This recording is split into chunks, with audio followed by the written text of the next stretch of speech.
L'entretien des patriotes, bonjour à tous, heureux de vous retrouver. Barnier renversé, une motion de censure historique. Macron isolé, trahi par les siens, la démission.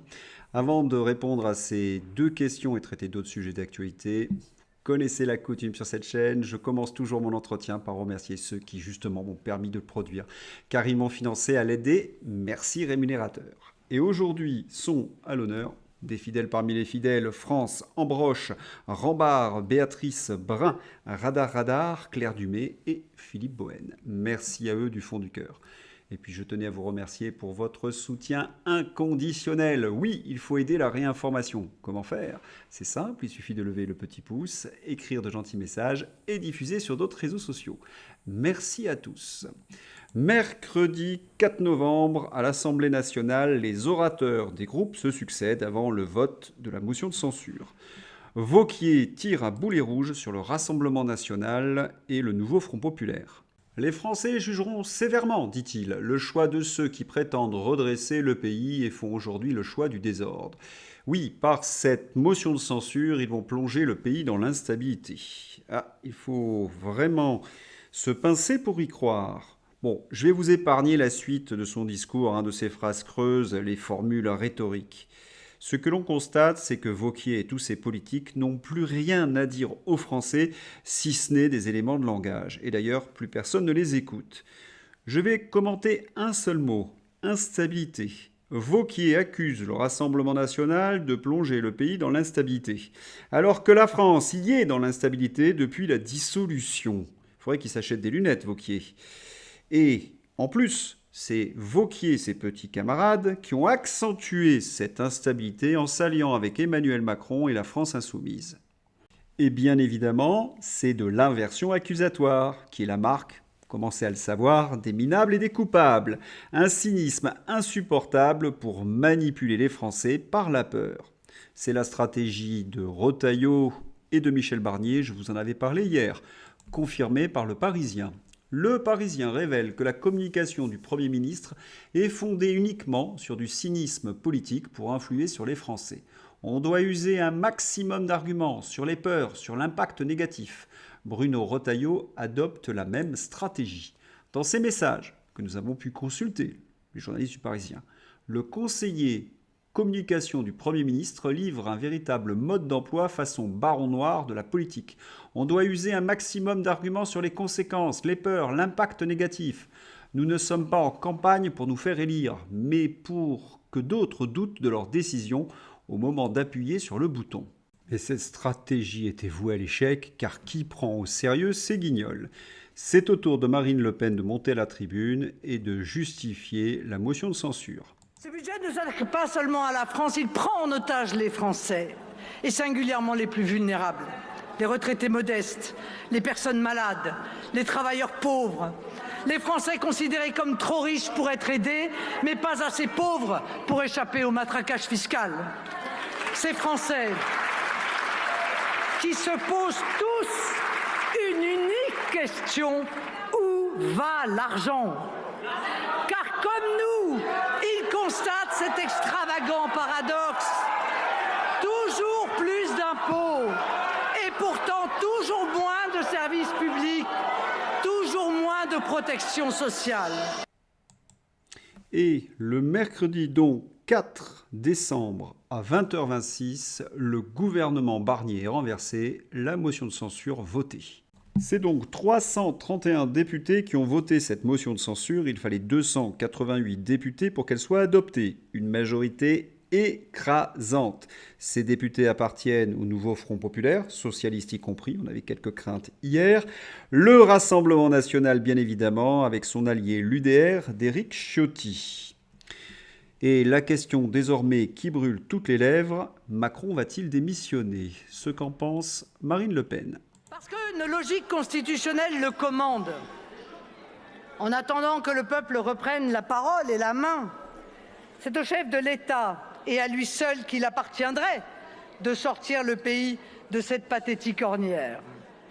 Je le dis ici, j'ai trop de respect pour la fonction suprême, de déférence à l'égard de nos institutions, de révérence vis-à-vis du suffrage universel pour participer à une quelconque entreprise, même parlementaire, de demande de destitution. Je laisse cela aux tchéguévaristes de carnaval qui, sans nul doute, se reconnaîtront. C'est à l'intéressé lui-même de conclure s'il est en mesure de rester ou pas. C'est à sa conscience de lui commander s'il peut sacrifier l'action publique et le sort de la France à son orgueil. C'est à sa raison de déterminer s'il peut ignorer l'évidence d'une défiance populaire massive que, dans son cas, je crois définitive. S'il décide de rester, il sera contraint de constater qu'il est le président d'une République qui n'est plus tout à fait, par sa faute, la cinquième. C'est un fait, la déviance envers Emmanuel Macron est massive. 82% des Français ont l'impression que les choses ont tendance à aller plus mal en France. Le Rassemblement national demande donc à Emmanuel Macron de faire son examen de conscience afin qu'il démissionne. Mais Macron a-t-il une conscience ? Chez les patriotes, on pousse à la chute de ce fruit pourri. Pétition nationale, maintenant Macron doit démissionner. À signer et à relayer en masse, vous trouvez la pétition dans ma description. Et ils sont nombreux les politiques qui exigent la démission d'Emmanuel Macron. Vous vous en souvenez de la liste, Lisnard, Copé, Morin. La pression monte donc sur le poudré. Mais ce qu'il y a de plus saisissant, c'est le retournement de veste des journalistes aux ordres, comme Bruno Jeudi. Oui, Bruno Jeudi, le plus macroniste des macronistes autrefois. Eh bien, c'est terminé. J'avais vu Chirac après la dissolution, dit-il. C'est pareil pour Macron. Ils sont à terre, ils ne s'en remettent pas. C'est un coup terrible. Et Emmanuel Macron, isolé depuis la dissolution ? Oui, Macron est isolé et plus que jamais paumé. D'ailleurs, son camp commence à se déchirer au grand jour. Il faut d'abord commencer par ceux qui pleurent Michel Barnier. Quand on voit ceux qui pleurent Barnier, parce que c'est donner le pouvoir à la France insoumise, comme s'ils avaient perdu leur propre grand-mère, alors qu'ils n'ont rien trouvé à redire sur toutes les trahisons de ce dernier, notamment en faveur de Bruxelles. Ça ne manque pas d'ironie. Et c'est extrêmement révélateur. Donner toutes les souverainetés à Bruxelles, aucun problème. Censurer un gouvernement qui n'a quasiment plus de pouvoir, la fin du monde. Ça parle de tout changer en France, de changement radical, etc. Et ça pleure pour une censure. Ce n'est pas sérieux.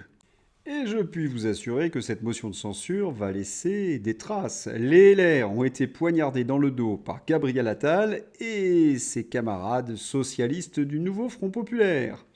Et leur stratégie de s'unir à Emmanuel Macron est en plus condamnée par les Français. Gare aux rancœurs.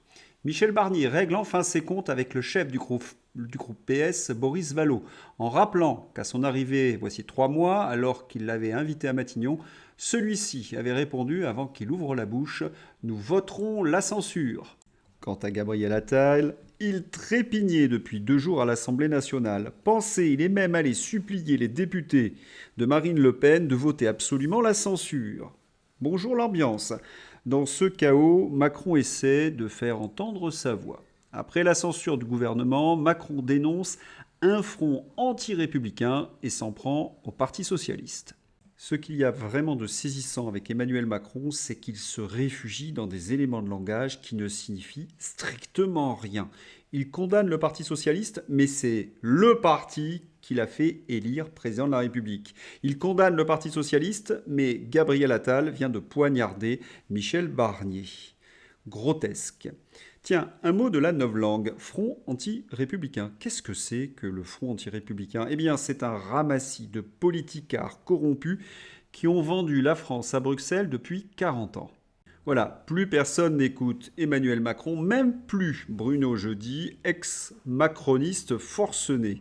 C'est dire, Macron, tout le monde a compris, c'est l'homme du désastre. Alexis Poulain, pour cet incapable, il est impossible de faire son mea culpa. Comme tout bon manager toxique, pour expliquer ses échecs, c'est toujours la faute des autres. Le mal fait au pays et aux institutions est profond. L'anti-république, c'est lui.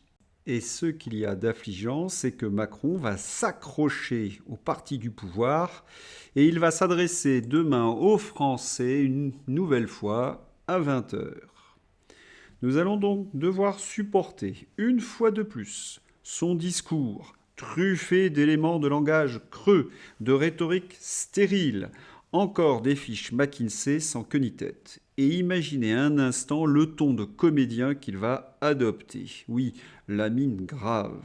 Spectacle pathétique garanti. C'est donc une séquence lunaire. Un président décrédibilisé, que tout le monde veut voir démissionner, mais qui veut faire croire qu'il a encore du pouvoir. Non.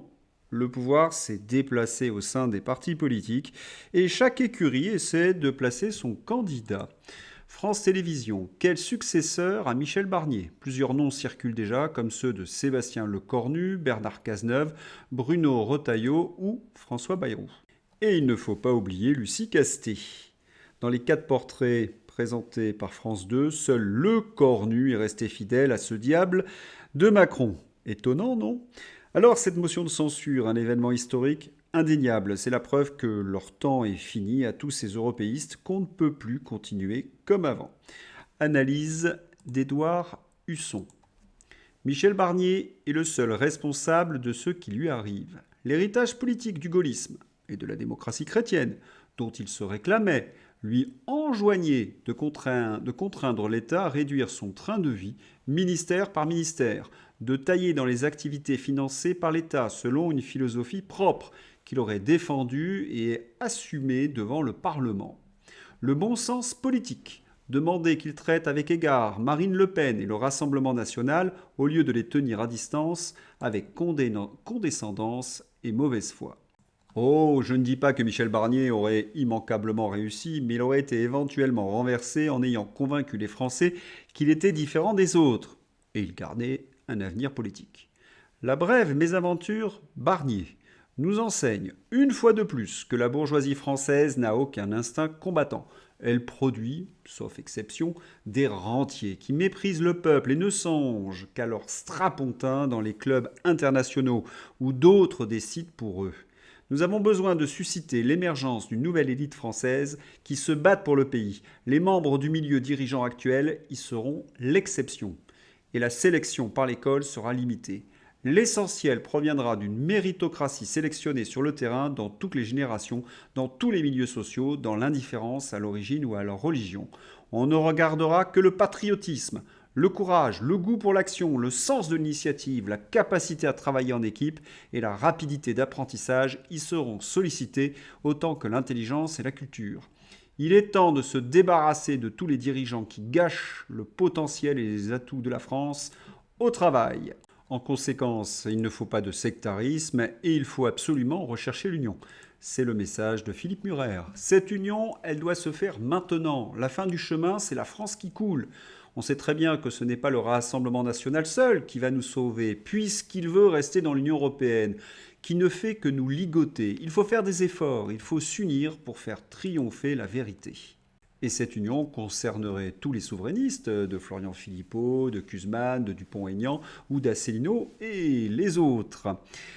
L'agriculteur Sébastien Béraud nous suit et lance un appel à tous les chefs de partis souverainistes. Créer un parti souverainiste nous unissant tous pour sauver nos agriculteurs, sauver notre France. Force et honneur à Sébastien et tous les paysans en lutte. L'exemple des paysans est très instructif. Par qui sont-ils représentés? Eh bien, par des syndicats qui ne défendent que les intérêts de la caste. Des agriculteurs prévoient de rendre visite aux députés qui ont voté la censure du gouvernement. Et qui sont ces agriculteurs? Arnaud Rousseau, le président de la FNSEA, demande aux députés de ne pas voter la motion de censure. Rousseau ne veut pas sortir Barnier, alors pensez-vous qu'il va lutter contre l'Union européenne pour les agriculteurs en colère? Ces gens ne veulent rien changer, quitte à ce que tout s'écroule autour d'eux. Des défenseurs d'un ordre établi vieillissant, voire en fin de vie. Et en bon caniche, Arnaud Rousseau utilise les mêmes procédés que ses maîtres, c'est-à-dire le mensonge, le chantage à la peur, la propagande. Arnaud Rousseau, les députés ont accepté de sacrifier l'agriculture. Sans budget, ce sont les promesses qui nous ont été faites qui se sont envolées. Aide de crise, retraite, simplification. Arnaud Rousseau voulait un budget qui supprime 13% des crédits de l'agriculture. N'importe quoi. Et il faut rappeler que la France a perdu sa souveraineté en matière agricole. C'est à Bruxelles que sont prises les principales décisions. Cet Arnaud Rousseau est un véritable laquais et qui cache bien évidemment l'essentiel. En pleine crise politique française, l'Allemagne veut faire passer l'accord Mercosur qui détruira nos éleveurs vendredi. Insupportable, il faut quitter rapidement cette Union européenne qui nous détruit. Tous ces syndicalistes qui ont été imposés par les européistes sont une plaie bien évidemment pour la France. Éducation nationale. Anne Genté nous avertissait hier, si la motion de censure était votée, ce serait la catastrophe pour la France. Est-ce qu'elle ne veut pas cacher que la catastrophe, un peu comme Wauquiez, a déjà eu lieu ? Mathématiques. La France, toujours dernière d'Europe, juste derrière la Wallonie, classement mondial au niveau moyen en mathématiques réalisé auprès d'élèves de 10 ans. Le point. La France touche le fond en mathématiques. Les résultats de l'étude TIMSS, qui évalue les performances en mathématiques des élèves de CM1 et de 4e, viennent d'être publiés. La France fait partie des cancres. Qui a besoin de mathématiques, nous dit Thomas d'une manière ironique, quand on a la sensibilisation à la sexualité et à la théorie du genre. Ainsi, il nous rappelle les priorités de ce gouvernement. Et puis Anne Genté utilise toujours la même technique, c'est-à-dire d'alerter sur un danger imaginaire afin de cacher sa responsabilité dans les désastres. Genté n'est pas une macroniste de hasard. Front de l'Est, oui, des nouvelles peu réjouissantes pour le contribuable français. Nous avions averti. L'Ukraine ne remboursera les prêts consentis par les pays de l'Union européenne que si elle obtient des réparations de guerre de la même somme de la part de la Russie, déclare le Parlement ukrainien. Il en est bien évidemment hors de question. Nous ne reverrons donc jamais les dizaines de milliards. Voilà une annonce qui va vraiment impacter les finances des Français. Zelensky remercie les contribuables européens de s'être proposés comme généreux donateurs. Les agents immobiliers du Cap d'Antibes, de Miami, de Marbella, les vendeurs de yachts de Monaco et Dubaï sont comblés. Toujours l'ironie mordante de Philippe Béchade. Le Poudré et Pucula devront néanmoins s'expliquer sur leur naïveté, vous avez compris, entre guillemets. Sur LCU, pessimisme dans les rangs des unités ukrainiennes déployées à Koursk, rapporte LCI. Les soldats ukrainiens décrivent un enfer, un déluge de bombes planantes, de drones et d'obus, et les pertes qu'ils subissent. Enfin, pourquoi se battre pour Zelensky alors que la paix approche ? Autre mauvaise nouvelle pour les bellicistes européistes. Le président Mike Johnson déclare qu'il n'y aura pas de nouveau financement pour l'Ukraine sous Biden. Ce n'est pas à Joe Biden de prendre cette décision maintenant.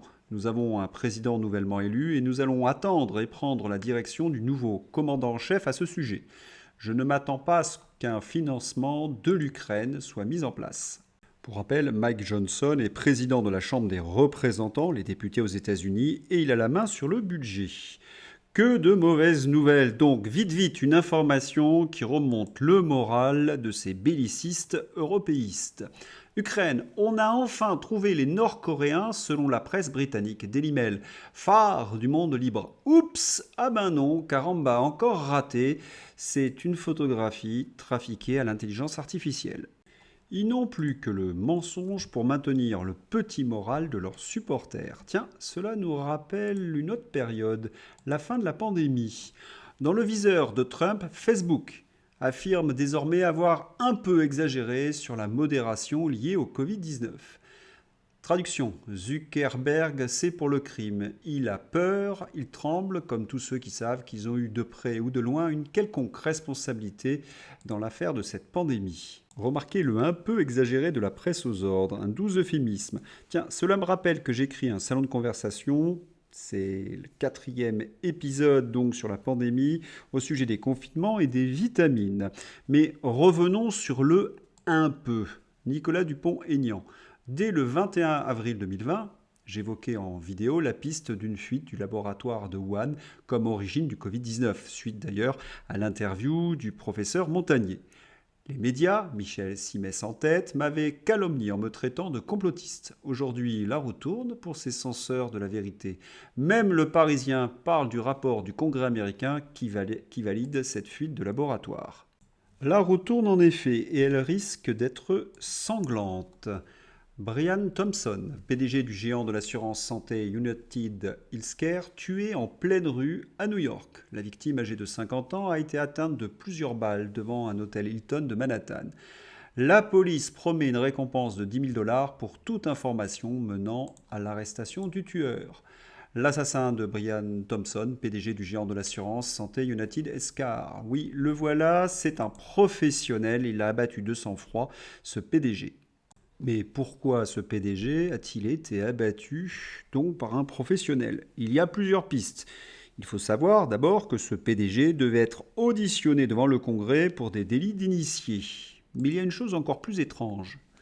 Au début de l'année, United Health Group a été victime d'une violation massive des données de santé provoquée par un groupe de pirates informatiques appelé Black Cat qui a effectué les informations personnelles de plus de 100 millions de clients. Juste pour que vous compreniez bien, s'il y a une preuve que les covidios ont tort, c'est qu'ils refusent de livrer les données durant la pandémie. Les dossiers des patients à la PHP de Paris sur leur situation vaccinale sont plus gardés que Fort Knox, protégés par toute une série de protections informatiques. Alors ce vol de données d'une société d'assurance américaine en dit très long. Et ce vol a dû inquiéter pas mal de monde. En tous les cas, ce PDG ne pourra plus témoigner. Panique toujours à Washington. Politico. Les démocrates de haut rang familiers avec les discussions affirment que le régime de Biden débat de l'émission de grâce préventive pour les criminels de l'État profond comme Fauci, Adam Schiff et Liz Cheney. Et oui, ils savent que leurs délits sont sur le point d'être révélés et que Robert Kennedy Jr. y travaille. La corruption est donc profonde. C'est l'heure d'ouvrir la page fantasy avec une transition toute faite. Joe Biden. Sleepy Joe a été pris en flagrant délit de sieste pendant le discours du président angolais. Et dire qu'il y a encore 6 mois, qualifier de Joe Biden de Sleepy Joe était une théorie du complot. Michel Barnier censuré. C'est le Barniexit. Bien vu. Rare image de 2 seuls premiers ministres censurés sous la Ve République à 62 ans d'écart, Georges Pompidou et Michel Barnier. Très jeune Michel Barnier. Je vous en ai parlé hier. Hier, coming out, aujourd'hui, get out. Je suis désolé pour ces anglicismes, mais la tentation était trop forte. Coming out, si vous avez suivi mon numéro d'hier, c'est la révélation de son homosexualité. Get out, ça veut dire dehors.